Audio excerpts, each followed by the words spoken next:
तुम लोग कुछ चिंता न करके मेरे बताए मार्ग पर चलते रहो और मेरी आज्ञा के अनुसार चलते रहो। परमात्मा सभी कुछ संभाल लेंगे। भगवान का हिसाब अन्य प्रकार का है, वह अचिंत है और उनकी शक्ति भी अचिंत है। यह संभव को असंभव और असंभव को संभव कर सकते हैं। इससे वह सबका जनिता विधाता है, इसी से वह विभु परमात्मा है, इसी से वह वंदनीय है और पूजनीय है। डर और शंका की कोई बात नहीं है। उन्हीं को सब भार देकर कर्तव्य कर्म करते रहो। उसके दिए हुए विधान को नतमस्तक करके ग्रहण करो। वह सबसे बढ़कर सुहृदय है। वह हम लोगों का कल्याण में भी कल्याण करते हैं। तुम परीक्षा दे दो, फलाफल भगवान को छोड़ दो। मन लगाकर प्रेम से क्रिया करते रहना। क्रिया ही एकमात्र गति, क्रिया ही एकमात्र बंधु और गुरु। यह भूलने से काम नहीं चलेगा। मन को खूब मजबूत करना पड़ेगा। प्रेम से भजन करते रहो, इसी से सब कुछ होगा। ये बाबा का संदेश था। आज गुरु महाराज का ही संदेश सुनाया गया है। और आज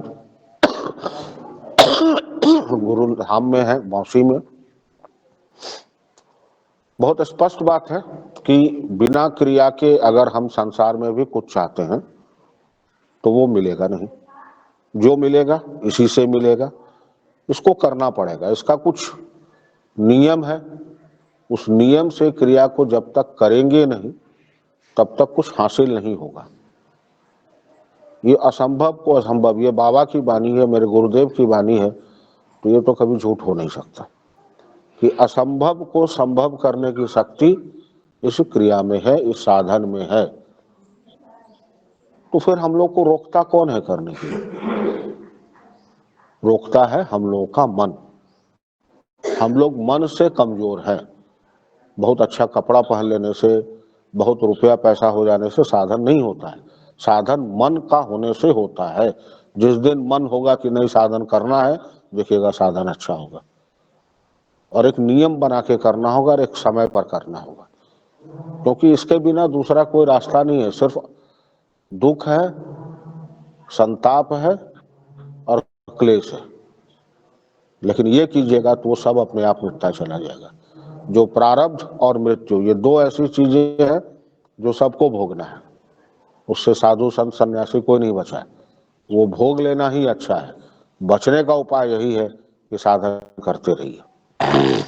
एक समय पर, एक निश्चित मात्रा में, बिना किसी को कुछ कहे कि मैं क्या करता हूं नहीं करता हूं, मुझे क्या दिखा नहीं दिखा, एक निष्ठ भाव से, एक नियम से यदि लोग साधन करे तो उसे वो मिल सकता है जिसको करने के लिए बाकियों को हजारों वर्ष तपस्या करना पड़ता है। गुरु पर आश्रित होना होगा। और बीच बीच में संग में जाना चाहिए, क्योंकि संग वो जगह है जहाँ आपको ऊर्जा मिलती है। दूसरों से मिल के, उनका अनुभव सुन के। सिर्फ व्यवस्था देखने मत जाइए। जाइए तो वहां का सेवक बन के जाइए, वहां का सेवा कीजिए। देखिए कि बड़े बोल क्या रहे हैं, वो कर क्या रहे हैं, उनको ऑब्जर्व कीजिए। क्योंकि जीवन में सारा दुर्गुण चला जाता है, अहंकार जाने में बहुत वक्त लगता है।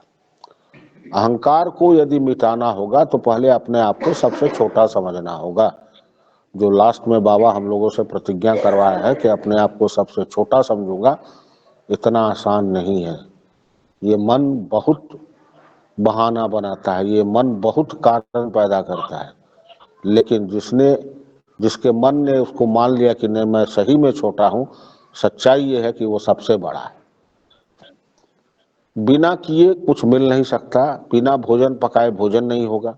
बिना स्नान किए आप शुद्ध नहीं हो सकते। उसी प्रकार बिना क्रिया किए आपके जीवन में स्थिरता नहीं आएगी। इसको करना ही पड़ेगा। अपने जीवन को लोगों को नित्य देखना चाहिए रात में सोने से पहले कि सुबह से शाम तक हम कितने के प्रति मेरे मन में क्या भावना आई। और जिस दिन ये देखने की आदत लग जाएगी, पता चलेगा अभी हमारे अंदर कितनी गंदगी बची है। लोग क्या कर रहे हैं इसकी चर्चाएं बहुत है, लेकिन हम क्या कर रहे हैं इसकी चर्चा कौन करता है? जिस दिन ये देख लेंगे कि नहीं हम में की ये कमी है, उस दिन सुधार होना शुरू हो जाएगा। गुरु को समर्पित करके गलत हो रहा है सही हो रहा है भूल जाइए उसको, आप बैठना शुरू कीजिए। मालिक कोई ना कोई विधि से आके आप उसको शुद्ध कर देंगे, उसको सही कर देंगे, ये जान लीजिए। और बिना समर्पित हुए आशीर्वाद मिलेगा नहीं। प्रणाम का परिणाम ही आशीर्वाद है, और प्रणाम करे कैसे, विनम्र बने कैसे, इसका एकमात्र साधन है कि साधन करना पड़ेगा। बैठ जाइए, मालिक मुझसे नहीं होता है, देखिए कैसे करवाते हैं, करवाएंगे। समर्पित भाव होना भी आसान नहीं है। गीता पढ़ने के लिए बाबा बोले, क्योंकि गीता सब धर्म ग्रंथ नहीं है, गीता जीवन जीने की कला है। क्या खाना है, कैसे खाना है, कितना खाना है, कैसे बात करना है, सारा चीज है उसमें। इसमें जीवन दर्शन है।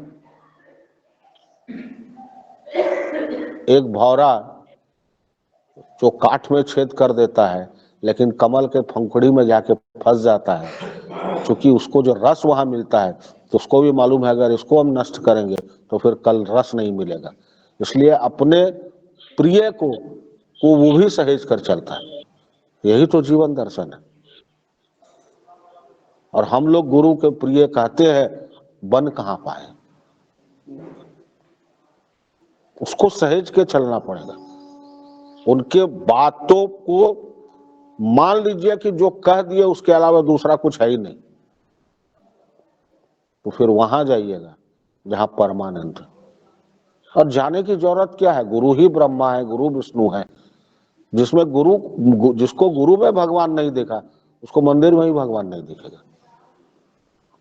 मंदिर जाते हम लोग इसलिए हैं कि हमारी अंदर की भावना इतनी बलवती हो जाए कि गुरु में भगवान का दर्शन हो जाए। हवा तो चारों तरफ है लेकिन बैठते पंखे के नीचे, तो गुरु वही पंखा, आपको एहसास कराते हैं कि देखो हम ही सब कुछ, ये मान लीजिए मिल जाएगा।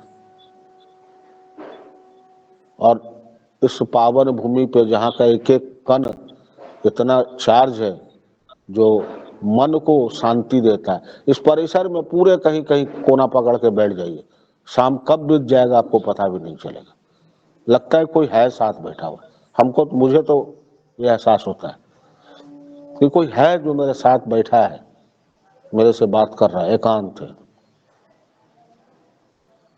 सब कुछ पाना ही जिंदगी नहीं है, सब कुछ लुटा देना जिंदगी है। यहाँ मैथमेटिक्स थोड़ा उल्टा चलता है, सब कुछ दे दीजिए, तेरा तुझको अर्पण, क्या लागे मेरा। और जिस दिन ये भाव हो गया ना, जीवन धन्य हो जाएगा। तो यहाँ हम आप सब के तरफ से गुरु महाराज के चरणों में प्रणाम करते हैं और यही याचना करते हैं कि सब लोग साधन मुखी बने। सब साधन कीजिए, बाकी कुछ नहीं है। इस धारा का इस धारा पे सब धरा रह जाएगा, जाना कुछ नहीं है साथ में। और यदि कुछ जाएगा तो आपका कर्म, आपका व्यवहार और आपने जो किया है वही जाएगा। तो उतना पे ही ध्यान दीजिए, जो साथ जाएगा। बाकी सब अपना प्रारब्ध लेके आया, बाल बच्चा परिवार सब अपना किस्मत लेके आया है, उनके प्रारब्ध के हिसाब से होगा। आपके पास कुछ ना हो, बेटी का शादी राजा घर में होना है तो होगा, आपके बिना किए भी होगा, क्योंकि उसके भाग्य में है। इसीलिए अच्छा संस्कार दीजिए और अच्छे से साधन कीजिए। मेरी भगवान गुरु से यही प्रार्थना है। आप सबका कल्याण हो। जय गुरु।